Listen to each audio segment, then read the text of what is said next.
जरांगे यांना अपेक्षित असलेले झालंच नाही असं कायदेतज्ञ असीम सरोदे यांनी म्हटलंय। जरांगेंच्या माणसांना मेसेज करेपर्यंत सगळ्यांना गुंडाळण्यात आलं होतं असा टोला देखील त्यांनी लगावला। आता कुणबी असल्याचे पुरावे द्यावे लागणार आहेत असंही त्यांनी म्हटलंय। कायदेतज्ञ असीम सरोदे यांच्यासोबत बातचीत केली आमचे प्रतिनिधी संजय जाधव यांनी। सरकारने मनोज जरांगे पाटील यांच्या आरक्षणाबाबतच्या सर्व मागण्या मान्य केलेल्या आहेत, मात्र यामध्ये अपेक्षित झालं नसल्याचं ॲडव्होकेट असीम सरोदे यांचं म्हणणं आहे। नेमकं काय आहे ते आपण जाणून घेऊयात।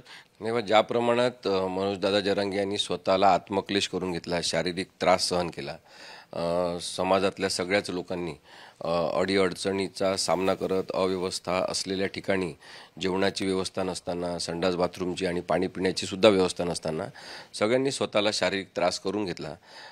त्या प्रमाणामध्ये यश जे आहे ते मिळालेलं नाही असं आपल्याला साधारणतः दिसते, कारण की हैदराबाद गॅझेटियर असेल ते आधीच स्वीकृत झालेलं होतं।